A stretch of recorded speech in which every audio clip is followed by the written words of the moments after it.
Bonjour à tous et bienvenue dans ce 13h, vendredi 7 avril. Tout de suite les titres.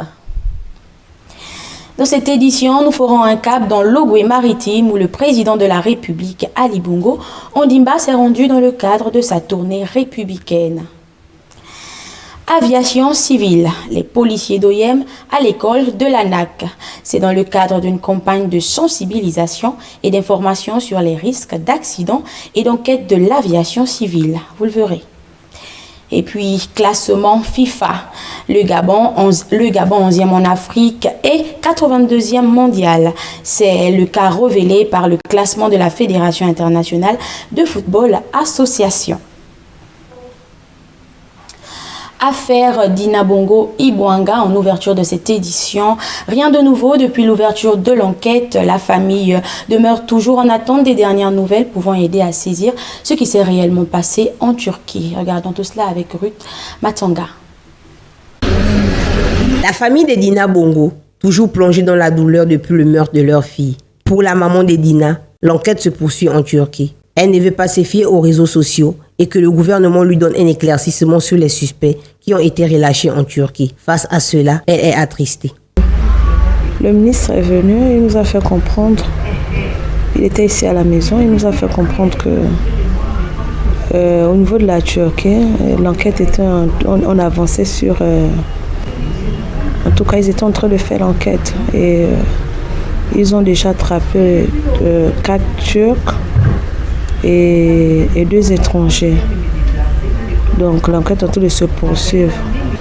Bon, c'est vrai, on ne va pas se fier aux réseaux sociaux. Ce matin, je suis attristée, je suis vraiment attristée. Ce que j'attends sur les réseaux sociaux, on m'a fait comprendre que toutes les personnes qui ont été arrêtées ont été relâchées. Donc, je ne sais pas si c'est vrai, mais je demande à mon gouvernement de m'informer. Elle se rappelle des dernières paroles de sa fille avant son départ pour la Turquie et veut que les personnes qui ont tué sa fille soient arrêtées juste pour leur demander si vous n'avez pas eu pitié d'elle. Elle est partie apprendre. Elle est partie apprendre. Elle me disait, maman, je pars, je vais revenir parce que je dois servir mon pays. Je dois servir mon pays, je ne pars pas pour aller apprendre et puis travailler là-bas. Non, je dois servir mon pays. Puis, ce que je demande, c'est que on arrête ceux qui ont commis ce crime.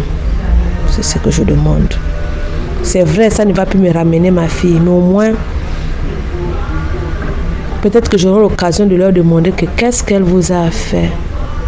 Qu'est-ce qu'elle vous a fait? Je vais leur poser cette question. Je ne vais rien faire, je vais juste leur demander, vous n'avez pas eu pitié d'elle? La famille de Dina remercie toutes les personnes qui se mobilisent pour que justice soit faite sur cette affaire. Nous sommes très émus de la manière dont cette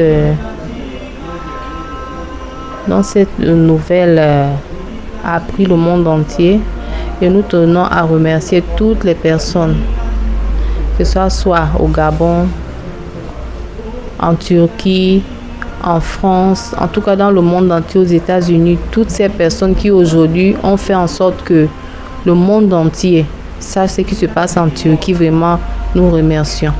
Nous remercions toutes ces personnes, les médias que vous êtes, les réseaux sociaux. Pour la famille, après 2 semaines du décès de Dina, elle souhaite que le gouvernement gabonais fasse le compte rendu de l'enquête préliminaire, car elle ne sait plus à qui s'adresser.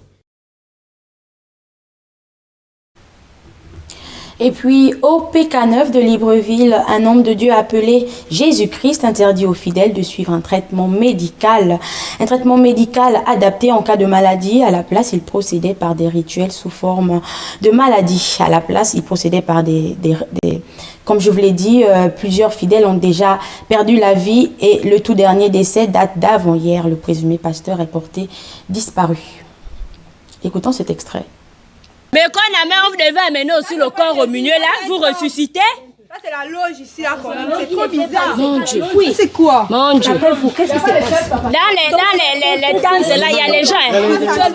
Il y a les gens dedans. Non. Routsaru Batmali. Kutsoro bat bali. Ici, la majorité qui sont ici sont des jeunes qui ne sont pas des pauvres. Et d'ailleurs, qui ont des problèmes de la lune, qui n'ont pas les moyens. Parmi eux, il y a des enfants ici qui ne peuvent pas les tester. Ici, avec moi, c'est-à-dire que ce sont des enfants de Messie. Il est né. Il faut dire.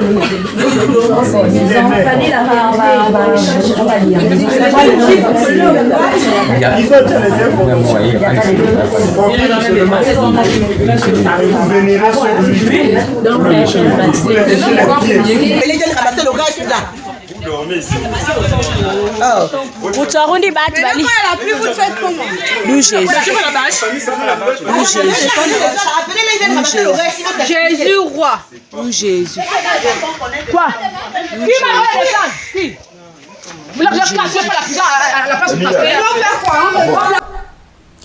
Litige foncier au quartier Ndoumbdoum. L'affaire oppose la famille de Robert Ndoumbdoum à celle des descendants de feu Léomba.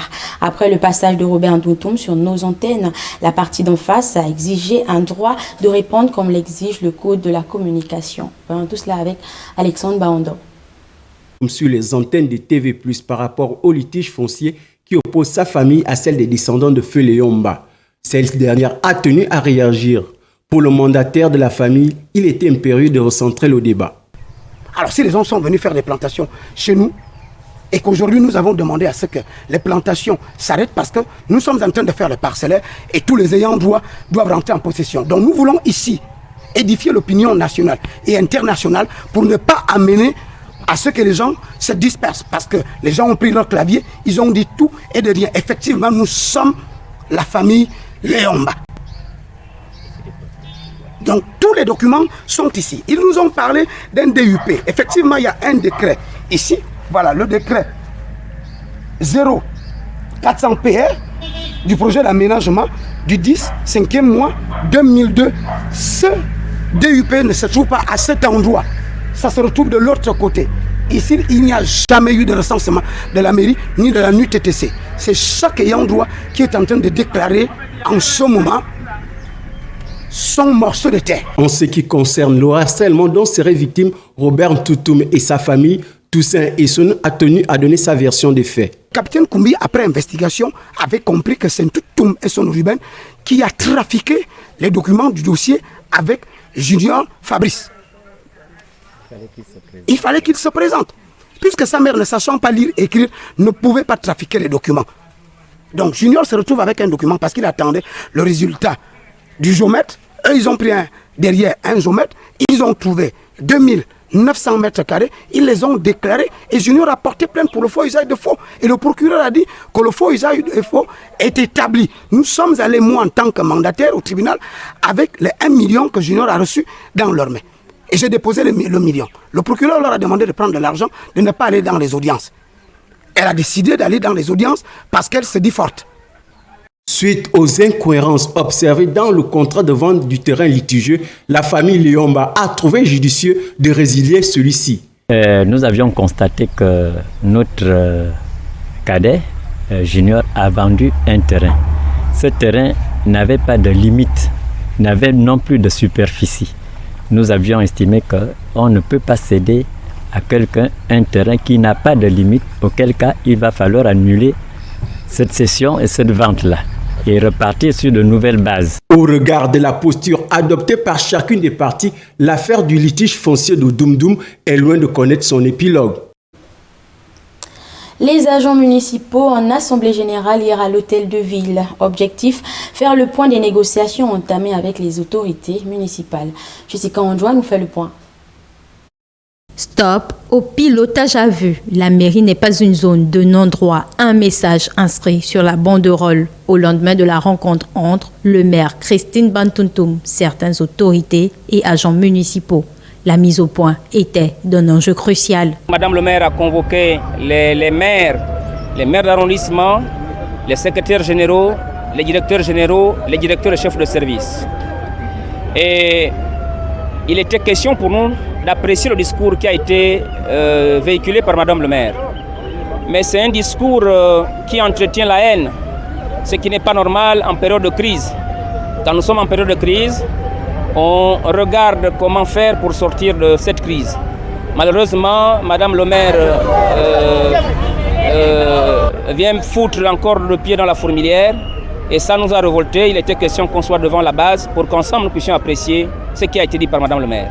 Visiblement, la grève des agents municipaux se poursuit. Cette assemblée générale en est la preuve. Pour eux, pas question de lâcher prise face à la défense des droits. À l'endroit des agents municipaux, pour dire que la peur doit changer de camp. Ce que nous faisons, c'est dans le souci de défendre nos droits.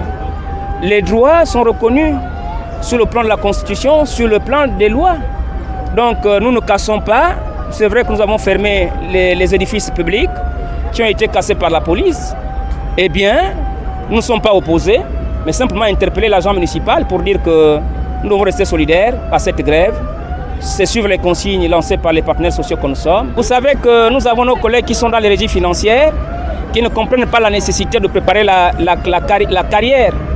La carrière ne se prépare pas en allant faire l'extorsion de fonds auprès des commerçants. Parce qu'il est hors de question que nous soyons en grève pour le bien de tous et il y a des petits voyous qui contournent la difficulté pour aller faire l'extorsion de fonds. La grève des mairies de la commune de Libreville est sans omettre l'extorsion de fonds dénoncée très souvent. La sensibilisation est de mise dans les marchés de la capitale gabonaise. Nous parlons à présent de la tournée républicaine du chef de l'État, Ali Bongo Ondimba. Le président de la République est arrivé hier à Port-Gentil où il va effectuer un séjour de 72 heures. Au programme, plusieurs échanges et rencontres avec les populations. Regardons. Le président de la République, Ali Bongo Ondimba, vient de fouler le sol de la ville de Port-Gentil dans le cadre de la tournée républicaine. Honneur militaire, hymne national et salutations d'usage pour marquer la présence du chef de l'État Ali Bongo Ondimba qui a salué les personnalités militaires, politiques et civiles. Les populations venues massivement des 4 coins de l'île Mandji avaient à cœur d'offrir un accueil chaleureux et digne de ce nom au président de la République.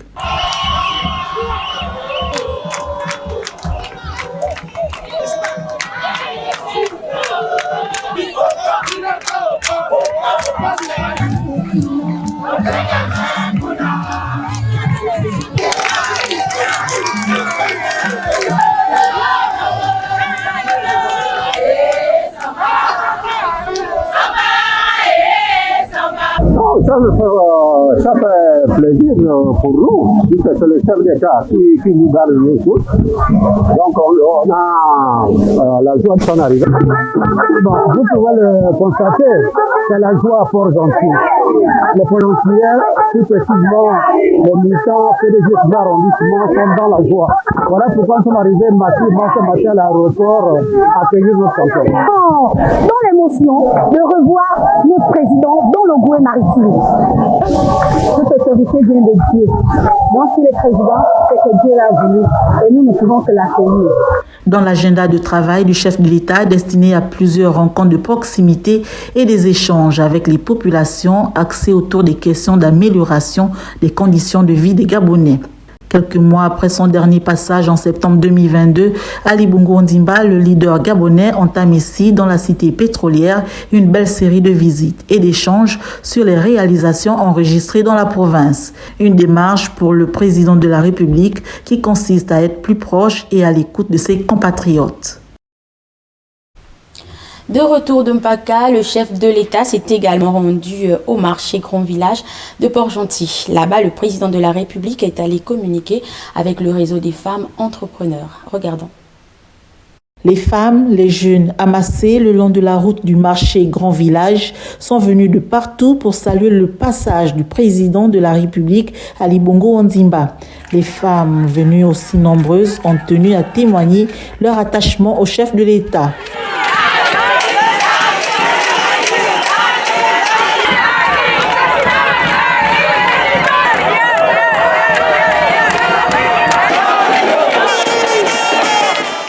En présence du maire de la ville de Port-Gentil, le numéro 1 gabonais a communié chaleureusement avec le réseau des femmes entrepreneurs. La visite du chef de l'État au marché Grand Village démontre une fois de plus son engagement et sa volonté d'accroître le développement pour l'amélioration des conditions de vie des habitants de l'Ogooué-Maritime. En religion, la communauté chrétienne va célébrer dans quelques jours la Pâque, un événement marquant la délivrance du peuple juif resté 400 ans en esclavage en Égypte. L'histoire de cet événement avec Maya Medza.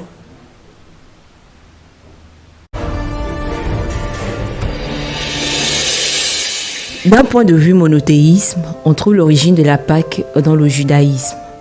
Il s'agit là de la célébration de l'Exode. Pâque est une grande fête juive. En hébreu, Pessar veut dire passage.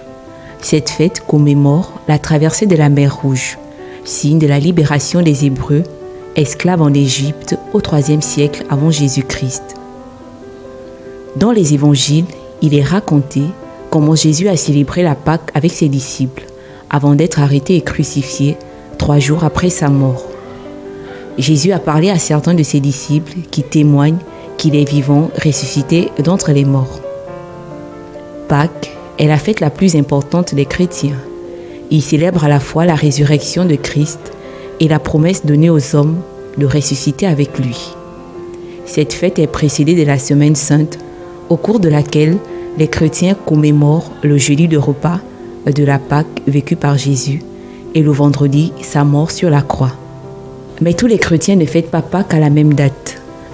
Orthodoxes et chrétiens des pays d'Orient ont des calendriers différents.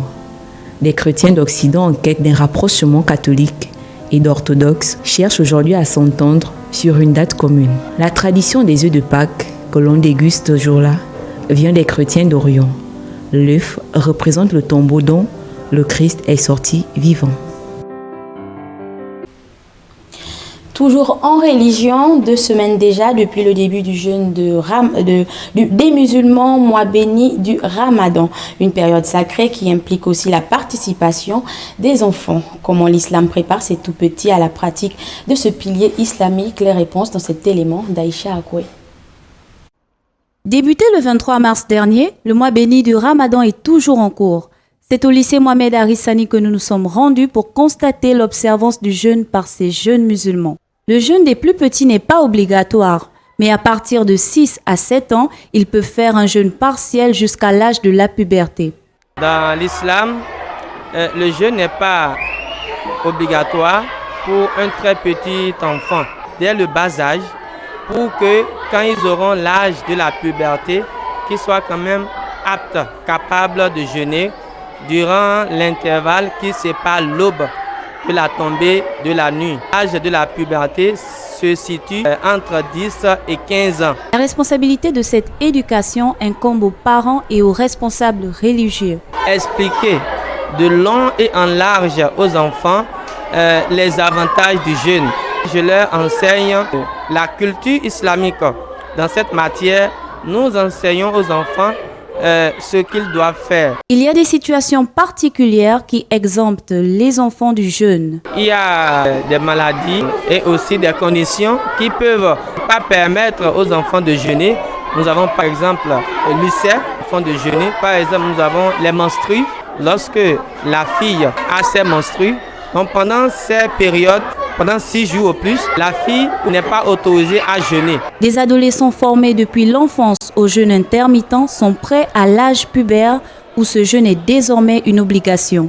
Les conditions sont réunies pour que je ne sois pas trop fatiguée, je n'ai pas trop de tâches ménagères. À 7 ans, on a commencé de 4h à 12h.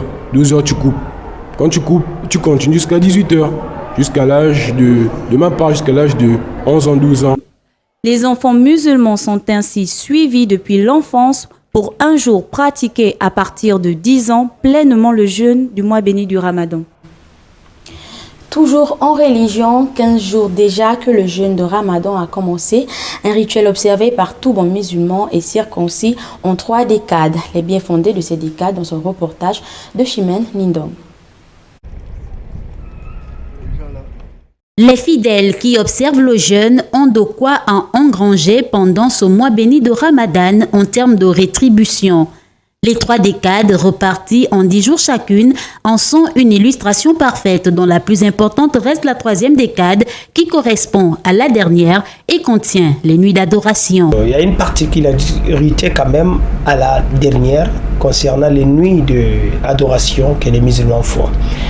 En général, tout l'ensemble des mois de Ramadan sont identiques, ils sont pareils. Quelqu'un doit fournir les efforts pour en tout gagner.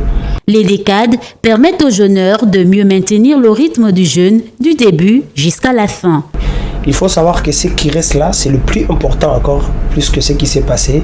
Parce qu'il se peut que quelqu'un n'a pas pu commencer, le train marche. Depuis le début, il n'a pas pu commencer. Et puis voilà, quand ça reste quelques jours là, il va dire attention, le moment béni sont en train de partir, sont en train de finir.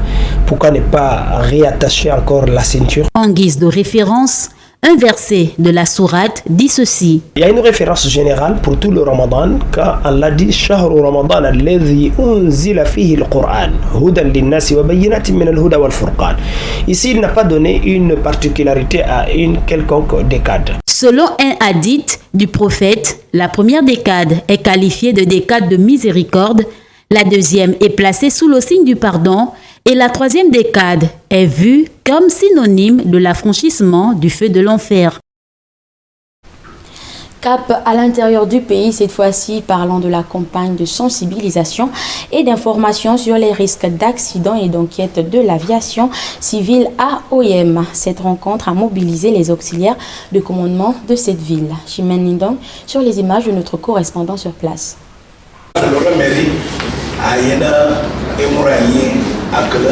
La Direction générale des enquêtes et risques d'accident de l'aviation civile a rencontré les auxiliaires de commandement des 36 quartiers des 2 arrondissements de la commune d'Oyem pour une sensibilisation édifiante sur les risques et catastrophes de l'aviation civile. Un bureau qui, jusqu'alors, était méconnu par la population. Ici à Oyem, les gens ne savaient pas qu'il y avait un tel bureau, parce que l'autre message, effectivement, le nom, c'est de nous faire connaître que les gens sachent qu'il y a effectivement un bureau chargé des enquêtes sur le territoire national. Dans les échanges avec l'assistance, le directeur général du bureau chargé des enquêtes et prévention des risques d'accidents aéroportuaires reste satisfait face aux messages véhiculés. Ils sont très attractifs et ils écoutent.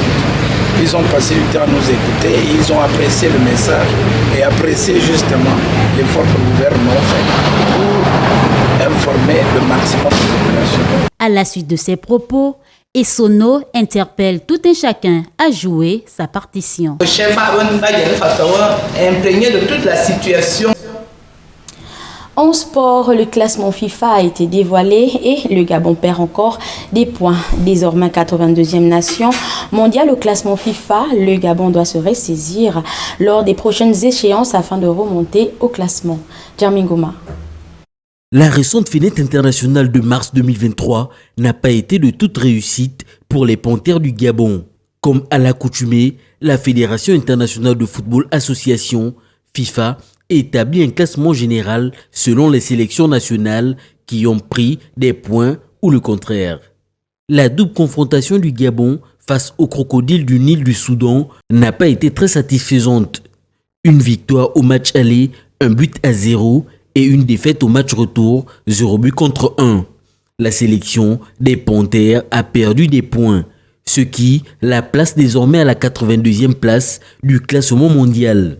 Une 82e place mondiale, très loin des standards habituels. Le Gabon se doit de prendre toutes les rencontres au sérieux, dans l'optique d'être toujours bien positionné dans le classement établi par la FIFA. Bien que 82e mondial, les Panthères du Gabon restent tout de même la 16e nation africaine selon le même classement. Le Maroc, quant à lui, conserve sa première place africaine et est à la 11e place du classement mondial après cette participation historique en Coupe du Monde au Qatar en atteignant les demi-finales de la dite compétition. Alors, nous évoquons le championnat national de football féminin avec Djermingoma du Desk Sport de notre rédaction sur ce plateau. Bonjour Djermi. Bonjour Leslie. Bien, première journée du championnat national de football féminin. Dans quelle atmosphère le championnat a-t-il démarré? Dans une très très bonne atmosphère, Leslie. Ce championnat que tout le monde attendait depuis plusieurs années déjà, s'est très bien déroulé. Il faut dire que au sortir justement de l'Assemblée générale ordinaire et extraordinaire qui a eu lieu il y a quelques semaines, qui disait déjà que le championnat devait débuter justement le 31 mars dernier, ce qui a été le cas malgré toutes les péripéties liées au budget et tout ce qu'on connaît d'ailleurs. Donc on va dire que sur les terrains, les femmes ont été à l'honneur lors de cette première journée-là. Justement, peut-on dire que le niveau des femmes au cours de ce championnat est bon? Déjà, le niveau, il faut dire que au début, comme ça, c'est quand même très difficile de pouvoir donner véritablement le niveau de ces femmes-là. Ce n'est que la reprise, On a pu voir, on a pu constater sur les terrains des légères crampes chez certaines femmes. Ça signifie que ce n'est que la reprise, mais on pense que avec le temps, les filles vont devoir monter en régime, le niveau va devoir progresser avec le fil du temps. Donc on va dire que c'est un championnat qui ne fait que démarrer. On s'attend à de très bons résultats, même si il faut dire que le niveau pour le moment est quand même bon. Le niveau est bon. On va attendre avec le temps, de manière progressive, ce que les filles vont devoir donner sur le terrain. En tout cas, on est satisfait, on est fiers de ce championnat-là qui vient de démarrer et on espère que ça va pouvoir continuer sur cette lancée-là. Voilà. Merci. D'accord, merci bien Jeremy pour ces différents éléments de réponse. Merci Leslie. Bien, c'est sur cet élément de sport que s'achève cette édition d'information. Merci de l'avoir suivi et excellente suite de programme sur TV+.